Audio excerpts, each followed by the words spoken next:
नमस्कार। आज हम चीन के तियानजिन शहर में चल रहे SCO यानी शंघाई सहयोग संगठन शिखर सम्मेलन पर बात कर रहे हैं। खास तौर पर आज 31 अगस्त 2025 को जो भी गतिविधियां हुई उन पर जी। हमारे पास जो खबरें हैं वो प्रधानमंत्री मोदी की चीन यात्रा और राष्ट्रपति शी जिनपिंग के साथ उनकी जो अहम मुलाकात हुई उस पर केंद्रित है। तो चलिए इसी पर एक गहन चर्चा करते हैं और समझने की कोशिश करते हैं कि इस मुलाकात के मुख्य निष्कर्ष क्या रहे। बिल्कुल। और ये यात्रा मतलब एक खास समय पर भी हो रही है। एक तरफ तो भारत अमेरिका रिश्तों में थोड़ी खिंचाव की बात चल रही है, वो वॉशिंगटन की टैरिफ नीतियों की वजह से, और दूसरी तरफ ये प्रधानमंत्री मोदी की 2018 के बाद पहली चीन यात्रा है। हाँ, 2018 के बाद पहली, और गलवान घाटी वाली घटना के बाद तो ये काफी मायने रखती है। सही कहा। तो जाहिर है 2020 के बाद जो रिश्तों में कड़वाहट आई थी उसे कम करने की एक बड़ी कोशिश कह सकते हैं। बिल्कुल। और हाल में चीन के विदेश मंत्री भी तो भारत आए थे, तब कुछ सहमति बनी थी शायद। हाँ, उस समय सीमा व्यापार, सीधी उड़ानें फिर से शुरू करने और बॉर्डर पर शांति बनाए रखने जैसी कुछ बातों पर सहमति की खबरें थी। तो क्या आज की जो मोदी शी मुलाकात हुई उसमें इसी बात को आगे बढ़ाया गया? विदेश मंत्रालय के अनुसार तो ऐसा ही लगता है। दोनों नेताओं ने इस बात पर सहमति जताई कि अच्छे भारत चीन संबंध वो न सिर्फ एशिया की सदी के लिए बल्कि एक मल्टीपोलर वर्ल्ड ऑर्डर के लिए भी जरूरी हैं। और इस बात पर फिर से जोर दिया गया कि दोनों देश विकास के साथी हैं, प्रतिद्वंद्वी नहीं, और आपसी मतभेदों को विवाद नहीं बनने देना चाहिए। अच्छा, मतलब आपसी सम्मान, आपसी हित और एक दूसरे की संवेदनशीलता, इनका ध्यान रखते हुए स्थिर रिश्ते ही आगे बढ़ने का रास्ता है। ये सुनने में तो काफी सकारात्मक है, खासकर ये विकास के साथी प्रतिद्वंद्वी नहीं वाली बात। लेकिन जमीनी मुद्दे जैसे सीमा विवाद या व्यापार घाटा, उनका क्या? प्रधानमंत्री मोदी ने किन खास बातों पर जोर दिया?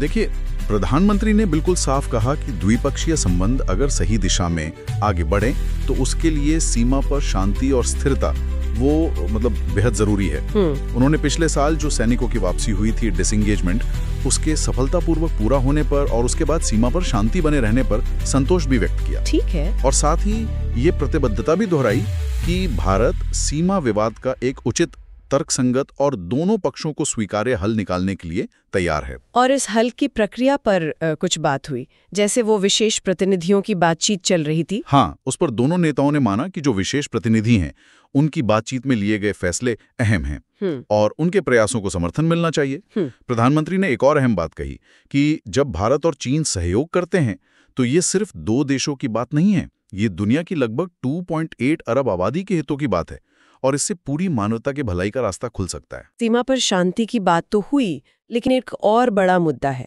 आतंकवाद का, खासकर सीमा पार से होने वाला। क्या ये मुद्दा उठा? हाँ, प्रधानमंत्री ने ये मुद्दा उठाया और ये भी कहा कि ये सिर्फ भारत के लिए ही नहीं, चीन के लिए भी चिंता का विषय है और इस चुनौती से निपटने के लिए आपसी समझ और सहयोग ये बहुत जरूरी है। और चीन का क्या रुख रहा इस पर? विदेश मंत्रालय के मुताबिक चीन ने इस मुद्दे पर समझ दिखाई है और सहयोग करने की पेशकश की है, खासकर SCO के मंच को देखते हुए। दिलचस्प है कि चीन ने सहयोग की बात कही। अच्छा, राष्ट्रपति शी जिनपिंग की तरफ से क्या मुख्य बातें रहीं? कोई खास फॉर्मूला दिया उन्होंने रिश्तों को सुधारने का? राष्ट्रपति शी ने तो कहा कि भारत और चीन को दोस्त और अच्छे पड़ोसी बनना चाहिए। उन्होंने वो पुरानी बात भी दोहराई कि ड्रैगन और हाथी को एक साथ नृत्य करना चाहिए। ड्रैगन और हाथी का नृत्य। जी। और उन्होंने रिश्तों को बेहतर बनाने के लिए एक 4 सूत्री योजना भी पेश की। इस पर प्रधानमंत्री मोदी ने सकारात्मक प्रतिक्रिया दी है। अच्छा, 4 सूत्रीय योजना, इसके बारे में ज्यादा जानकारी तो नहीं है अभी। खैर, आर्थिक मोर्चे पर क्या बात हुई? व्यापार घाटे एक बड़ा मुद्दा रहता है हमेशा। बिल्कुल, द्विपक्षीय व्यापार और निवेश को बढ़ाने और खासतौर पर व्यापार घाटे को कम करने के लिए एक राजनीतिक और रणनीतिक दिशा तय करने की जरूरत पर चर्चा हुई। इसके अलावा WTO और UN जैसे जो वैश्विक मंच हैं, उनके कामकाज में जो कमियां हैं उन पर भी बात हुई, क्योंकि ये भारत और चीन जैसे बड़े देशों के लिए साझा हित का मामला है। तो आज का दिन तो प्रधानमंत्री के लिए काफी व्यस्त रहा। शी जिनपिंग के अलावा और भी मुलाकातें हुई? हाँ, काफी व्यस्त दिन था। उनकी मुलाकात म्यांमार के कार्यवाहक राष्ट्रपति जनरल मिन आंग ह्लाइंग से हुई, फिर मिस्र के प्रधानमंत्री मुस्तफा मदबोली, बेलारूस के राष्ट्रपति अलेक्जेंडर लुकाशेंको और चीन की कम्युनिस्ट पार्टी के एक वरिष्ठ नेता हैं काई की, उनसे भी मिले। म्यांमार के नेता से क्या बात हुई? इन सब मुद्दों पर चर्चा हुई। प्रधानमंत्री ने म्यांमार में निष्पक्ष और समावेशी चुनाव की उम्मीद भी जताई। और ये सब एससीओ शिखर सम्मेलन के दौरान हो रहा है। इस सम्मेलन को अंतर्राष्ट्रीय स्तर पर कैसे देखा जा रहा है? देखिए, एससीओ को काफी हद तक व्यापार, सुरक्षा और क्षेत्रीय विवादों पर जो अमेरिका का नजरिया है, उसके एक विकल्प के तौर पे देखा जा रहा है।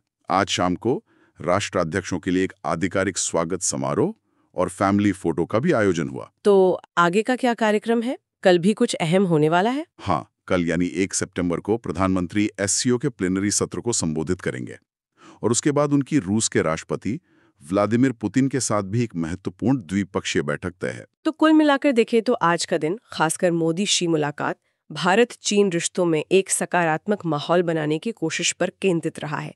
सीमा पर शांति बनाए रखने और आतंकवाद पर सहयोग की बात हुई है, लेकिन इनका असर कितना होगा ये देखना होगा। बिल्कुल, बातें तो सकारात्मक हैं, पर जमीन पर कितना उतरती हैं ये वक्त बताएगा। और कल की मोदी पुतिन मुलाकात भी बहुत अहम होगी, इसमें कोई शक नहीं। सही कहा। तो अंत में सोचने वाली बात यही है कि क्या इन उच्च स्तरीय मुलाकातों और सकारात्मक बयानों के बाद हम जल्द ही भारत चीन संबंधों में कोई ठोस प्रगति देख पाएंगे, खासकर सीमा जैसे जटिल मुद्दे या फिर आर्थिक असंतुलन के क्षेत्र में? और ये जो सीमा पार आतंकवाद पर सहयोग की बात है, इसका व्यवहारिक रूप क्या होगा? इन सवालों पर नजर बनी रहेगी।